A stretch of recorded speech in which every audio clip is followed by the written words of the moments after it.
Hello दोस्तों, मैं दिलीप साहू एक बार फिर आप सभी का हार्दिक स्वागत करता हूं अचीवर्स ICS एकेडमी के इस ऑनलाइन प्लेटफॉर्म पर। दोस्तों, अभी तक हम लोगों ने स्पेस टेक्नोलॉजी में इतिहास के बारे में जाना, प्रक्षेपण यानों के बारे में जाना और इसरो से जुड़ी संस्थाओं के बारे में जाना। आज के वीडियो में हम चर्चा करेंगे अंतरिक्ष में स्थापित ऑर्बिटल के बारे में, अंतरिक्ष में स्थापित कक्षाओं के बारे में। सबसे पहले देखते हैं कक्षा होती क्या है। जब कोई खगोलीय पिंड किसी अन्य खगोलीय पिंड का परिक्रमा करने के लिए जिस पथ का अनुसरण करती है उसे कहते हैं कक्षा। तो ऊंचाई के आधार पर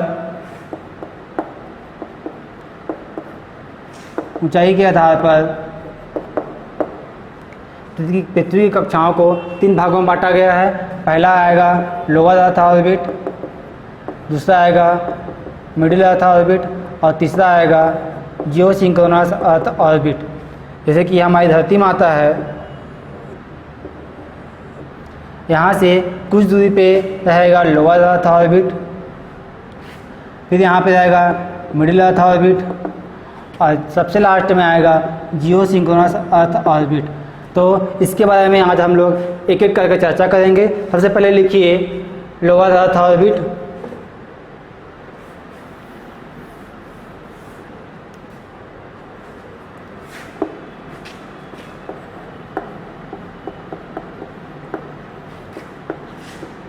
लोअर अर्थ ऑर्बिट अर्थात पृथ्वी की निम्न कक्षा, जिसकी ऊंचाई होती है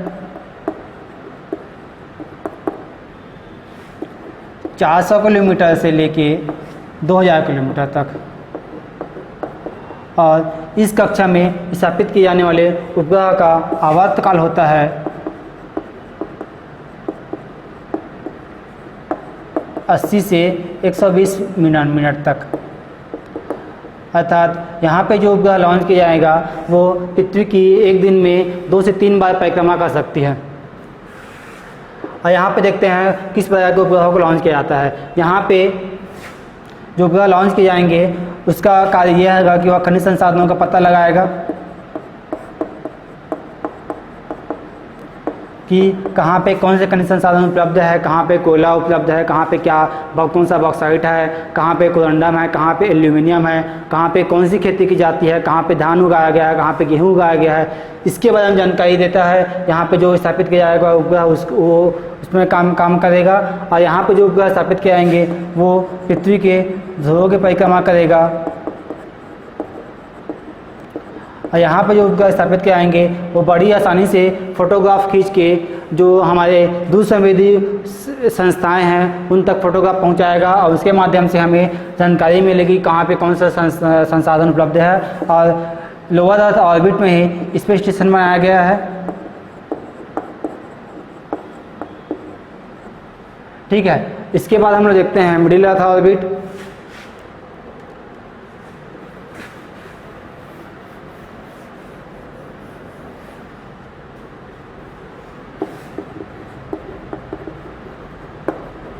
मिडिल अर्थ ऑर्बिट, इसकी ऊंचाई होती है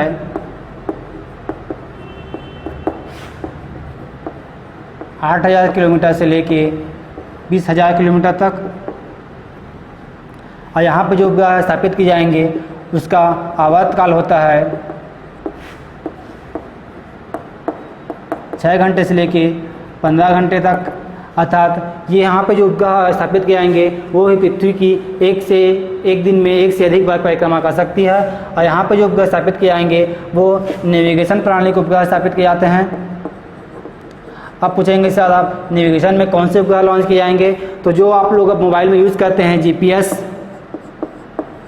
वो एक नेविगेशन सैटेलाइट है, नेविगेशन उपग्रह है, उसको स्थापित किया गया है। यहाँ पे ग्लोनास को स्थापित किया गया है, यहाँ पे गैलीलियो उपग्रह को स्थापित किया गया है। उसके बाद हम लोग देखते हैं तीसरा जियोसिंक्रोनस अर्थ ऑर्बिट।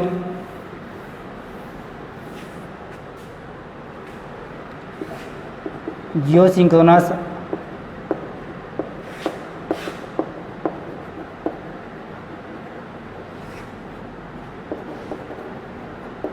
अर्थ orbit geosynchronous earth orbit अर्थात भूस्थैतिक कक्षा जो कि सबसे ऊंचाई में स्थित होती है, इसकी ऊंचाई होती है 36,000 किलोमीटर, या एग्जैक्ट वैल्यू में देखा जाए तो इसे 35,786 किलोमीटर होती है। और यह आपके प्रीवियस ईयर के एसीएफ एग्जाम का बहुत ही इम्पोर्टेंट क्वेश्चन भी है। और इसका आवर्तकाल होता है पृथ्वी के आवर्तकाल के बराबर, पृथ्वी के घूर्णनकाल के बराबर, अर्थात यह पृथ्वी के सापेक्ष घूमती रहती है। और यहाँ पे हम लोग देखते हैं कौन से उपग्रह को लॉन्च किया जाएगा। यहाँ पे आप जो इंटरनेट यूज़ करते हैं उसका जो सैटेलाइट है उपग्रह है उसको लॉन्च करेंगे। यहाँ पे दूरसंचार उपग्रह को लॉन्च करेंगे। यहाँ पे टेलीविज़न के लिए उपयोग की जाने वाले उपग्रहों को लॉन्च किया जाएगा। तो एक बार इसका रिकॉल कर लेते हैं। सबसे पहले हम लोगों ने देखा lower earth orbit. Lower earth orbit में का ऊंचाई होता है 400 से 2000 किलोमीटर तक। Middle earth orbit, middle earth orbit की ऊंचाई होती है 8000 किलोमीटर से 20,000 किलोमीटर तक। और जियो सिंक्रोनस अर्थ ऑर्बिट की ऊंचाई होती है 36,000 किलोमीटर। ठीक है, इसके बाद हम लोग देखते हैं एक होता है half and transfer orbit.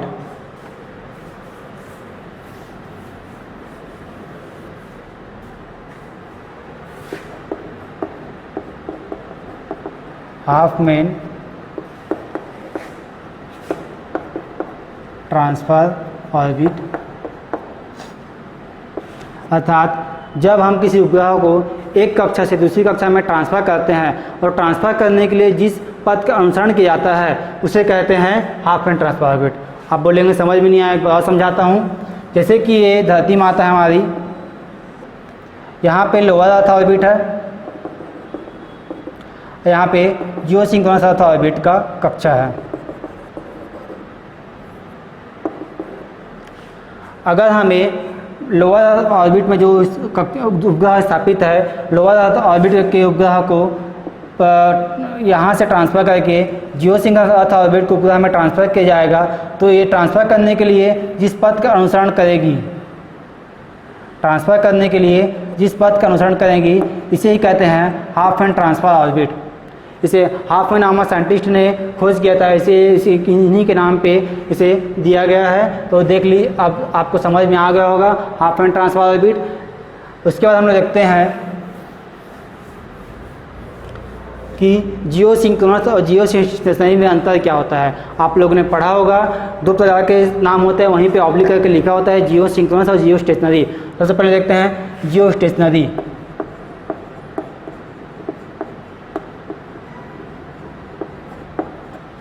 Jio stationery अर्थात ऐसा उपग्रह जो पृथ्वी के भूमध्य रेखा के सापेक्ष परिक्रमा करे, जो पृथ्वी के भूमध्य रेखा के सापेक्ष परिक्रमा करे उसे कहते हैं जियो स्टेशनरी उपग्रह। अर्थात जो भूमध्य रेखा के या विषुवत रेखा के या इसी को कहते हैं इक्वेटोरियल रेखा के सापेक्ष परिक्रमा करे उसे कहते हैं जियो स्टेशनरी उपग्रह। और एक होता है जियो सिंक्रोनस।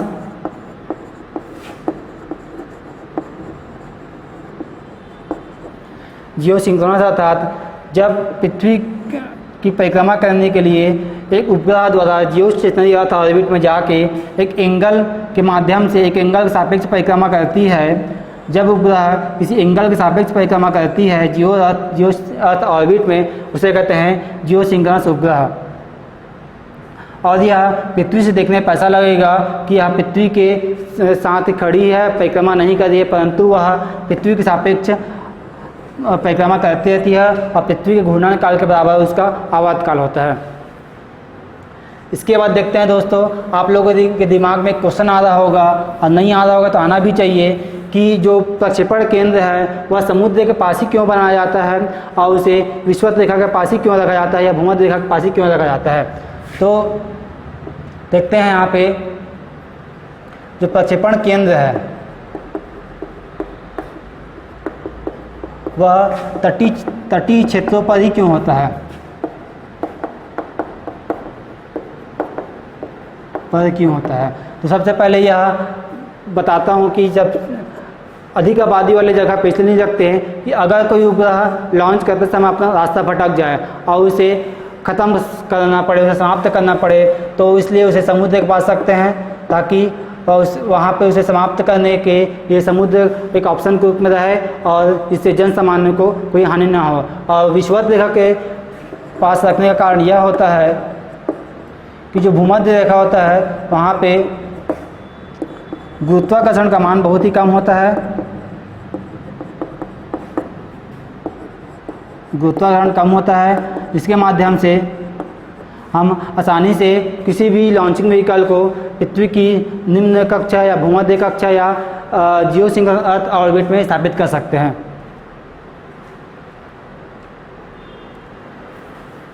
ठीक है, तो एक बार रिवाइज कर लेते हैं पूरा जो आज पढ़े। सबसे पहले हम लोग देखा कि lower earth orbit, lower earth orbit अर्थात निम्न कक्षा, जिसकी ऊंचाई होती है 400 से 2000 किलोमीटर तक। उसके बाद हम लोग देखा मिडिल अर्थ ऑर्बिट, जिसकी ऊंचाई होती है 8000 से 20000 किलोमीटर तक। और एक होता है जियोसिंक्रोनस अर्थ ऑर्बिट, जिसकी ऊंचाई होती है 36000 किलोमीटर तक। या एग्जैक्ट वैल्यू में अगर आपके क्वेश्चन पेपर में दिखा जाए तो 35786, ये याद रख लीजिएगा, 35786 किलोमीटर की ऊंचाई पे जियोसिंक्रोनस अर्थ ऑर्बिट, या इसे कहते हैं भूस्थितिक कक्षा भी कहते हैं। अब देखते हैं लोअर अर्थ ऑर्बिट में जो उपग्रह लॉन्च किया जाएगा उसका कार्य होगा खनिज संसाधनों का पता लगाना।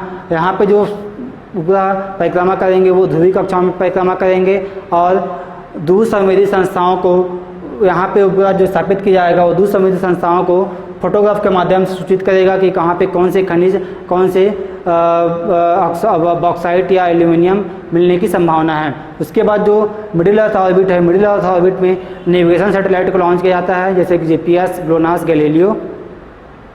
उसके बाद हम लोग देखते हैं जो जियोसिंक्रोनस अर्थ ऑर्बिट है, यहाँ पे इंटरनेट, टेलीविज़न, इसके माध्यम से यहाँ पर जो उपग्रह रहेगा, यहाँ पे जो उपग्रह रहेगा ये पूरे पृथ्वी को कवर करेगी। और पृथ्वी के कवर करने के माध्यम से आपके टेलीविज़न, इंटरनेट, आप कहीं पे भी जाएंगे तो वो कभी सिग्नल समाप्त नहीं होगा। इस प्रकार अब अगले वीडियो में हम लोग चर्चा करेंगे इसके अगले पार्ट के बारे में, सैटेलाइट लॉन्च व्हीकल में और क्या क्या बचा है। आई थिंक एक वीडियो और आएगा इसके ऊपर, और इससे दोस्तों कम से कम आपके एसीएफ में 3 से 4 क्वेश्चन पक्का पूछे जाते हैं। कि पिछले बार पूछा गया था जियोसिंक्रोनस अर्थ ऑर्बिट का ऊंचाई कितना है, और इस बार हो सकता है मिडिल अर्थ ऑर्बिट का पूछ दे या लोअर अर्थ ऑर्बिट का पूछ दे। ठीक है, तो एक और वीडियो आएगा इसके माध्यम से आपका स्पेस टेक्नोलॉजी ख़त्म हो जाएगा। उसके बाद हम लोग विज्ञान और प्रौद्योगिकी के और जो अन्य टॉपिक है उसके ऊपर चर्चा करेंगे। तो दोस्तों कैसा लगा आपको यह वीडियो? चैनल को सब्सक्राइब कर दीजिएगा, वीडियो को लाइक और शेयर जरूर कीजिएगा। धन्यवाद।